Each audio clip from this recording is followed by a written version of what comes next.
ભાવનગરમાં રેગિંગની ઘટનાના 5 દિવસ વીત્યા બાદ પણ કોઈ કાર્યવાહી નહીં. પોલીસને 9માંથી એક પણ આરોપી કે અપહરણવાળી કાર હજુ સુધી મળી નથી. આ કેસની તપાસ જે પીએસઆઈને સોંપાઈ એ જ રજા પર. હિંમતનગરમાં નવીન બ્રિજ પર યુવક પર હુમલો. બાઇક પર આવેલા શખ્સોએ કર્યો હુમલો. 4 શખ્સો હુમલો કરી થયા ફરાર. યુવકના માથા પર બેટના ઘા માર્યા. યુવકને સારવાર માટે હોસ્પિટલ ખસેડાયો. રાજકોટની વોકહાર્ટ હોસ્પિટલ સામે ગંભીર આક્ષેપ. નાની સર્જરીમાં ફટકાર્યું મોટું જાયન્ટ બિલ. હાથમાં 7% બિલ આવ્યું. ₹1,60,000નું બિલ આપ્યું હતું. મેડિક્લેમ હોય ત્યારે હોસ્પિટલ દર્દીના સગાને પૂછી લે છે અને બાદમાં મોટા બિલ ફટકારતા હોવાનો આરોપ. રાજકોટ શહેરમાં વધુ એક શરાફી મંડળીના પ્રમુખ વિરુદ્ધ પોલીસ ફરિયાદ નોંધાઈ. નાના મહુવા રોડ પર આવેલી મની પ્લસ શરાફી સહકારી મંડળીના પ્રમુખે 11 કરોડથી પણ વધુની છેતરપિંડી આચરી. 12% લેખે વળતર તેમજ 6 વર્ષમાં મૂડી પણ પરત આપવાની લાલચ આપી છેતર્યા. વડોદરાની ભાયલીની વિબગ્યોર સ્કૂલ સામે દંડનીય કાર્યવાહી કરાઈ. શાળા દ્વારા આરટીઈ એક્ટનો અમલ ન થતો હોવાનું સામે આવ્યું. શાળામાંથી જ ગણવેશ અને પુસ્તક સામગ્રી ખરીદવા દબાણ થતું હોવાની ફરિયાદ વાલીઓ દ્વારા કરવામાં આવી હતી. સુરત આરટીઓ એક્શન મોડમાં આવ્યું. મહેશ્વરીની 21 અને અગ્રવાલ વિદ્યા વિહારની 11 સ્કૂલ બસ ડિટેન કરાઈ. છેલ્લા 5 વર્ષથી આરટીઓ ટેક્સ બાકી હોવાથી કરી કાર્યવાહી. વાલીઓ પાસેથી એડવાન્સ પૈસા લેવા છતાં ટેક્સ ભરવામાં શાળાની આડોડાઈ સામે આવી. ગુજરાત વિધાનસભાની 2 બેઠકોની પેટાચૂંટણી થઈ શકે. કડી વિસાવદર બેઠકની પેટાચૂંટણીની સંભાવના.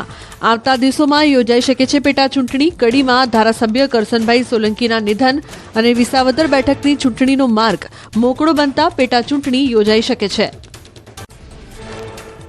લાંબા સમયથી ખાલી પડેલી વિસાવદર બેઠક પર ચૂંટણીનો માર્ગ મોકળો. પૂર્વ એમએલએ હર્ષદ રીબાડિયાએ હાઈકોર્ટમાં કરેલી અરજી પાછી ખેંચી. આપના ભૂપત ભાયાણીની જીતને પડકારતી કરી હતી અરજી. ખાલી પડેલી સીટ બાદ પણ હાઈકોર્ટમાં અરજી પેન્ડિંગ હોવાને કારણે નહોતી યોજાઈ ચૂંટણી. સુરેન્દ્રનગર જિલ્લા ભાજપ પ્રમુખ હિતેન્દ્રસિંહ ચૌહાણનું સન્માન કરવામાં આવ્યું. સતત બીજી વાર જિલ્લા ભાજપ પ્રમુખ તરીકે નિયુક્ત કરવામાં આવતા સન્માન. જોરાવરનગર ખાતે શિવલાલ આનંદજીભાઈ મકાસણા ચેરિટેબલ ટ્રસ્ટ દ્વારા સન્માન સમારંભનું આયોજન.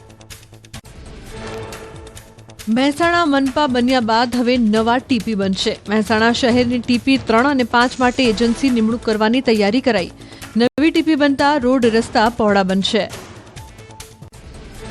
રાજકોટ જેતપુર નવાગઢ નગરપાલિકાનું બજેટ રજૂ કરાયું. પાલિકા પ્રમુખ મેનાબેન ઉસદડિયાના અધ્યક્ષસ્થાને 194.20 કરોડનું બજેટ મંજૂર.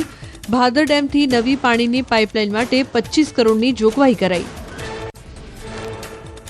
પ્રધાનમંત્રી નરેન્દ્ર મોદીએ મોરિશસના વિરોધ પક્ષના નેતા જ્યોર્જ સ્પિયર લેસ જોનગાર્ડ સાથે કરી મુલાકાત. પીએમ મોદી મોરિશસની 2 દિવસીય મુલાકાતે છે. પીએમ મોદી બીજી વખત મોરિશસના રાષ્ટ્રીય દિવસના મુખ્ય મહેમાન બન્યા.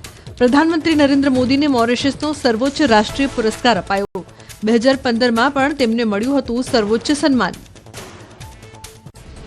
પીએમ મોદીએ મોરિશસની મુલાકાત દરમિયાન કરી અનેક મહત્વપૂર્ણ જાહેરાતો. ભારત મોરિશસમાં 100 કિલોમીટર લાંબી પાઇપલાઇનનું આધુનિકીકરણ કરશે. બંને દેશો વચ્ચે સંરક્ષણ સહયોગ, દરિયાઈ સુરક્ષા, ડિજિટલ આરોગ્ય અને શિક્ષણના ક્ષેત્રોમાં સહયોગ વધારાશે.